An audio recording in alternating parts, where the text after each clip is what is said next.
நம்மளுடைய வார்த்தையில் கவனமாக இருக்கணும். ஒரு சின்ன ஒரு வார்த்தையை விட்டாலுமே அது பெரிய பாதிப்பை ஏற்படுத்தும். நம்ம 4 செவுத்துல 4 பேர் கூட பேசும்போது நம்ம என்ன வேணா பேசலாம், எப்படி வேணா பேசலாம், அது தப்பே கிடையாது. நம்ம பொது இடத்துல போயிட்டுமே நம்ம வார்த்தையில் தவறுதலான வார்த்தையில பேசுறதே தப்பானது, தவறானது. நீங்க டீ கடையில இருந்தாலும் சரி, இல்ல எந்த ஒரு இடத்துல இருந்தாலுமே. ஏன்னா இந்த வார்த்தைகள் வந்துட்டு நம்ம பேசுற வார்த்தைகள் வந்துட்டு சொசைட்டியே சேஞ்ச் பண்ணிடக்கூடாது. நம்மளுடைய வார்த்தைகள் வந்து ஒருத்தர் இன்ஸ்பிரேஷன் ஆகி அந்த தவறான ஒழுக்கக்கேடான அந்த வார்த்தைகளை வந்து இன்னொருத்தருக்கு அது பாதிக்கப்படக்கூடாது. இது வந்து ஒரு சின்ன ஒரு தூள் தான், அது பெரிய ஒரு சமூகத்தவே ஒரு மாற்றத்தை ஏற்படுத்தி விட்டுரும்.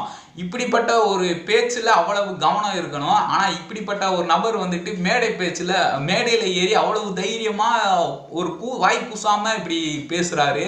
அந்த தைரியம் எங்க இருந்து வந்துச்சுன்னு தெரியல. தமிழ் சினிமாவோட தகுதியற்ற நபர்களை வந்து மேலே ஏற்றி வச்சுட்டோமோ அப்படின்ற ஒரு ஐயம் ஏற்படுது. ஒரு குடி